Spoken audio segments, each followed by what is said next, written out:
Your definition of wealth? Mindset. That's it. All poverty except sustenance poverty, roof over your head, reasonable health care, food on the table. All other forms of poverty, those things shouldn't even be an issue. That's humanity. All other forms of poverty are mindset. Mm-hmm. So let's get funky now. Talk to me nice. Let's get, and I'm gonna talk to you nice, but your audience is not gonna like it. Come on with it. Somebody is listening to this and go, you know, this John Bryant talking and stuff. Look, just give me the money. You know, I'm not gonna tell you what net worth is, but I ain't hurting. Just give me his money. Okay, I'm gonna give you my money, I'm gonna give you Cam's money. I'm gonna give you everybody that Cam and I know. Stephen A. Smith, Charlemagne, everybody. We're gonna give you all our money. In fact, I'm gonna give you all the wealth in the world. You got it. Here's what's gonna happen. If we don't change anything else, we're gonna have it back in 3 years. 70% of all those who win the lottery, Cam, Back, bro. bankrupt in 5 years. No way. 70%. I hate to tell you, but 70% of all NFL players and 70% of all NBA players bankrupt in 5 years of retirement. That's why, one of the many reasons why you're a role model in how you're flowing, what you're building, how you're perceiving, how you're getting, you're constantly building because you understand it's the sports business. Mm-hmm. It's the business of sports, and so it's the entertainment business. These other folks thought that the money was gonna last forever. That's what I was saying with that clip I did about you. We're gonna talk about it. So money ain't everything. In fact, money's nothing. Money is just, Omari, I can take your shirt, turn it backwards, and write on the back of your shirt, pay to the order of Omari, $20,000. I can write the account number and a routing number, and I can sign it. And technically, you could take your shirt to the bank, and they would have to cash it. A check is just, they just literally created like a check, but all I'm doing is transferring value. Money is a transfer of value. But what do we obsess about? Money. It's nothing. That's why most most cryptocurrencies, there were 20,000 cryptocurrencies created. I believe it's 18,000 of them went bust. Who are the biggest investors? Black people, because we're trying to get rich quick. We're so frustrated. We're trying to find a way, and because we're financially illiterate, we're complete targets. I have no problem with cryptocurrency. Just don't use your rent money. But if you really want to be smart, go to the exchange system, the technology, under blockchain technology, under the currency. That's the real deal. So there's a game that's being played, and we got to understand it. It's not about money. Money's irrelevant. It's about wealth. And wealth, let's be practical. What's the number one way you build wealth in America? Home ownership. 75% of my white counterparts own a home. That ain't by accident. The entire tax system is designed to encourage home ownership. You write off the mortgage payment. You write off the depreciation. You'll be able to depreciate this building, by the way. This is the tax write-off. You get the appreciation. You get all the value creation. But only 44% of black people own a home. I curse people out about this. Like, what are you doing? You're renting some with money you don't have and places that don't want you to impress people you don't know about shit that don't matter. Stop it, knock it off. That's low self-esteem. Go buy in the hood, D-A-HOD, a hood adjacent, buy the worst house in the best block. A hood in France is called Paris.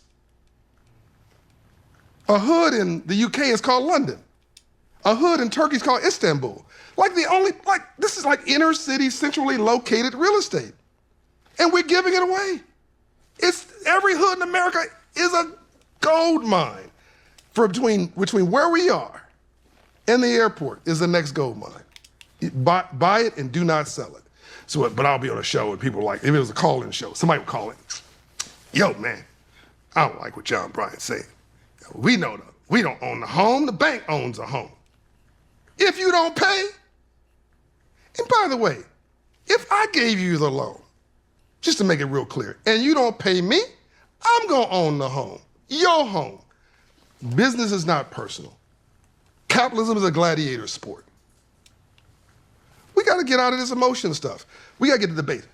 We don't own enough stocks. We don't own enough bonds. We don't own enough homes. Most of our businesses are sole proprietorship. This is royalty right here. You have, I don't know, a dozen people here. This is royalty, and you own the building. That's the first question I asked when I walked in, by the way. That's sexy. Now, you're like a... Can I stop you right there? I'm telling you what your business is. No. Go ahead. I own everything I got. Break it down. No. No, by the way, you see how quiet he was? We see when you got the power, you don't need to use it. No. He didn't scream it. Yeah. He didn't holler it. He didn't flash it. The quietest thing he's been the whole interview. I own everything. Ooh, that's so sexy. No. Hey, yo. I'm telling you. You know, I don't have my that. wallet here, but if at this moment, I'd pull out my Amex Black card. Hey, somebody go get this wallet, please. Somebody go get it. But that, A centritarian, that's what they call him. hey man, look, I can buy. I don't need to argue with you. I can just buy it and buy whatever you're sitting under. Man, listen, I think that's the thing about growing. I just left an event yesterday, and somebody wanted to argue with me. I said, Brett, let me make perfect sense to you. And I had to look him through his soul. I said, my man, I don't want to argue with you. What I'm telling you is the gospel. Because if this is my event, if this is my event that you came to, I'm going to run it how I want to run it. That's right. And I'm not going to argue about it. That's right. So I would say what I said again. It's like, yo, everything that I have, every car, every house, every home, every business, I own. And to argue with a fool proves there are two. Bruh. So, yeah, all money is freedom. Yes, sir. Yeah. So money as a mechanism is freedom, but you get money through wealth. And 96% of black businesses don't have an employee. 96%. We've got this 1 million black business initiative at Operation Hope. So I've directed $4.5 billion of capital through Operation Hope, one of my entities, into underserved neighborhoods. I have millions of clients. We're financial coaching people, getting their credit score up, their debt down, their savings up. And I'll give you some free books for people you want to give people who support your show. I'll sign some books for financial literacy for all, my last book, if you like. But I think this financial literacy thing is like everything, and I've directed this capital to try to get people to become homeowners and small business owners, and to show you the hunger of our people. I called for 1 million black businesses after George Floyd's murder, and this is not DE&I. This ain't nothing to do with. This is a great example of what my philosophy is. It's not a DE&I program. It got nothing to do with DE&I. This is about creating more customers for Shopify. Yeah. This ain't DEI, it's more customers for Shopify. Shopify put up so we created 450,000 businesses, by the way. Created, nurtured, supported. There's only 3.1 million black businesses, give or take, in the country. So, I don't know, 12% of all black businesses since George Floyd's murder. But I didn't go to Shopify and their founder, who's one of the wealthiest men in Canada, Toby Lukey, good guy. I didn't go to him with charity, a handout, begging, do something right for black people. He said to me after George Floyd's murder, man, this is just wrong. Like, what can I do to help?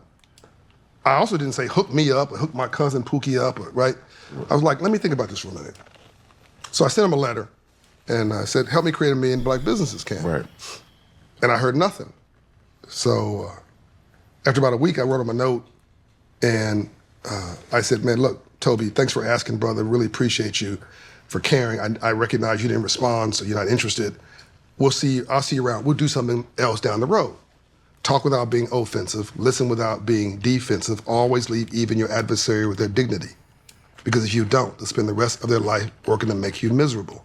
It becomes personal. He wasn't my adversary. He didn't give me the response I wanted. How am I going to respond to that? I decided to respond by being gracious. Don't worry, Toby. I thank you for asking. I'm good. Because I responded that way, he responded and said, John, what are you talking about? I said yes. I said yes a week ago. I went to my spam folder. It was an email in there, 2 lines. We're committing $130 million over 10 years. Imagine if I had cursed him out. Imagine if I went crazy. I knew you didn't care. I knew you. Calm, just like you, calm. The program did so well last December 2024, after the presidential election. Shopify put up another $60 million. So now it's $190 million. So my team asked them like 2 weeks ago, are you good with everything going on in America? They're like, this ain't got nothing to do with DE&I. Right. Why are we doing this? Please listen now. We want more customers. Hello? I don't know what their current customer, let's assume it's 3%. That 3% of their customers are black.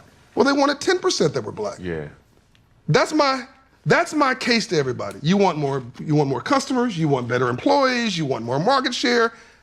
That's what we should be saying, not you owe me or do this because of black people. Whenever you make an emotional decision, it's the wrong one. Unfortunately, DE&I was designed emotionally. And so it was never going to be sustainable. It was clunky, it's expensive, it's complicated. Somebody else is gonna say they have an unfair advantage. But then, this is the thing to that, not to cut you off. No, please do cut me off, because I run my mouth. Even to that point of DEI, there were loopholes in it that allowed people who weren't in quote, minorities to find loopholes. Brother, we're 5th on the list. Come on. Why were you even arguing about this? To your point, does anybody look at data? I love data. Black people are 5th or 6th on the recipient list of DE&I. White women are first. Hello. I mean, you 1, 2, 3, 4. We're 5th or 6th. What are we arguing about? Why are we arguing? Why did we get branded with DE&I? Like, knock it off. Stop it. Just stop it. We're hitting our face on somebody else's fist. I refuse to get punked. Refuse. Look, Dr. King's last book was Where Do We Go From Here? His last movement was about raising all poor people, including poor white people. Does the audience know that there's more poor white people in America than poor anybody else? Like, that's another fact that nobody seems to know. The transfer payments, people say that we're the welfare. The biggest welfare, the biggest subsidy, is to white farmers. Like, let's just start having honest conversations about how this system works. I want my poor white friends who are rioting at the ballot box right now, by the way. They're angry because they were, are we getting too deep? No, you're not. I like, in the famous words of a good friend of mine, I like where you at right now.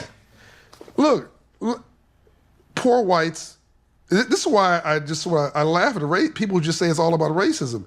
You do know poor whites are white. So if everything was about race, I'm not saying, racism's real. Yes, sir. Okay? But if everything was about race, wouldn't all rich people be white and all poor people be black? Clearly the largest population of toe up in this country economically are my white brothers and sisters who had a business plan that walked away from them in 1970s called the Industrial Revolution. With a high school education, sound familiar with what I said earlier? You could get a truck, you get your Ford truck, get your house, have a boat, a vacation with a high school education. Then China and everybody else started doing stuff cheaper. All that got exported, and nobody gave them a business plan. Right. And Cam, they're pissed off. They don't know who to be pissed off to, and they were quiet for like 50 years. Mm-hmm. And then somebody came around and became their spokesman for their anger, not their solutions. And now they're angry at us because it's easy to be angry at somebody else. So they went rioted at the ballot box. Black people riot in the streets when we're angry. I get that. But neither one of those rioting will solve anything. That's why I'm saying this country's not black or white. It's not red or blue. Well, green. It's green. And the way you solve this, I'm sorry to be simplistic, but create some more green for everybody.